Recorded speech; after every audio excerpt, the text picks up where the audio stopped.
क्रोध एक दुश्मन। एक समय की बात है, भगवान गौतम बुद्ध अपने शिष्यों के साथ बैठे हुए थे और उन्हें उपदेश दे रहे थे। तब इन्होंने अपने शिष्यों से कहा, क्रोध इंसान का सबसे बड़ा दुश्मन है। क्रोध करने वाला व्यक्ति खुद को हानि पहुंचाता ही है, लेकिन दूसरों को भी हानि पहुंचाता है। वो प्रतिशोध की आग में जलता है और अपने जीवन को बर्बाद करता है। उनके उपदेश खत्म हो जाने के बाद उनके शिष्यों में से एक शिष्य खड़ा होता है और उसे बोलता है, तू एक ढोंगी है। तेरी बातें मनुष्य के रहन सहन से विपरीत है।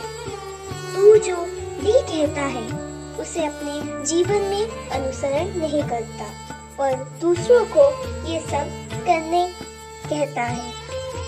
जब उसका वो शिष्य गौतम बुद्ध को उल्टी सीधी बातें कह रहा था, तब गौतम बुद्ध ने कोई प्रतिक्रिया नहीं दी और वे शांत बैठे थे।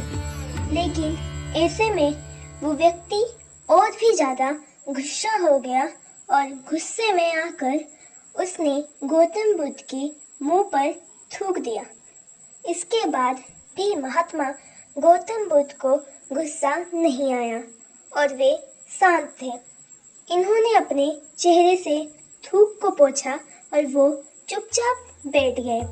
ये सब देखकर इस शिष्य को समझ नहीं आया कि वो क्या करेगा। गुस्से में आकर वो उस जगह को छोड़कर चला गया और अगले दिन अपने घर पहुंचा। जैसे ही वो अपने घर पहुंचा, तब तक उसका दिमाग शांत हो चुका था।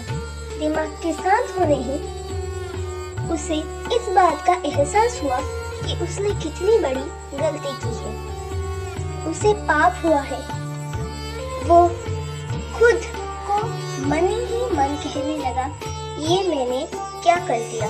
मैंने महात्मा बुद्ध का अपमान किया है। ऐसे पाप में कैसे कर सकता हूँ। मैंने बहुत बड़ी गलती कर दी। मुझे जाकर उनसे माफी मांगनी होगी। ये कहकर वो तुरंत ही गौतम बुद्ध के पास चला गया, लेकिन गौतम बुद्ध उस स्थान पर नहीं थे। ऐसे में वो शिष्य जगह जगह भटक कर उन्हें खोजने लगा।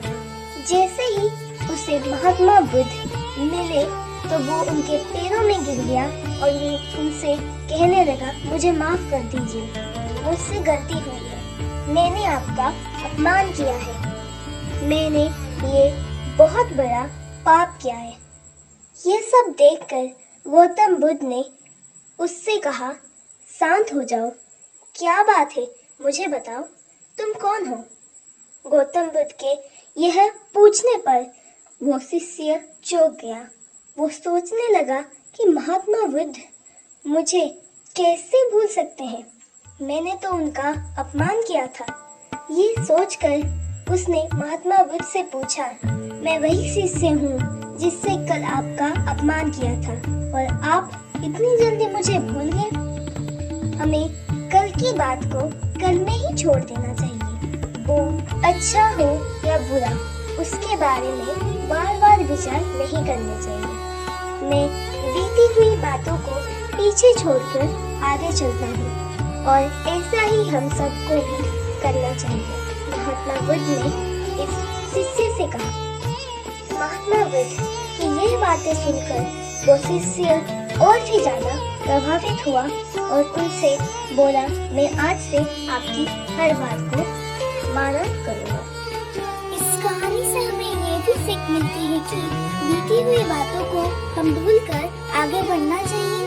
अगर कोई मनुष्य अपनी बीती हुई बातों पर ज्यादा ध्यान देता है तो उसका ध्यान पूरी तरह से भूतकाल में लगा रहता है और वो इंसान कभी आगे बढ़ने की और विचार नहीं कर पाता। इसीलिए हमेशा पुरानी बातों को छोड़कर आगे बढ़ने की सोचें।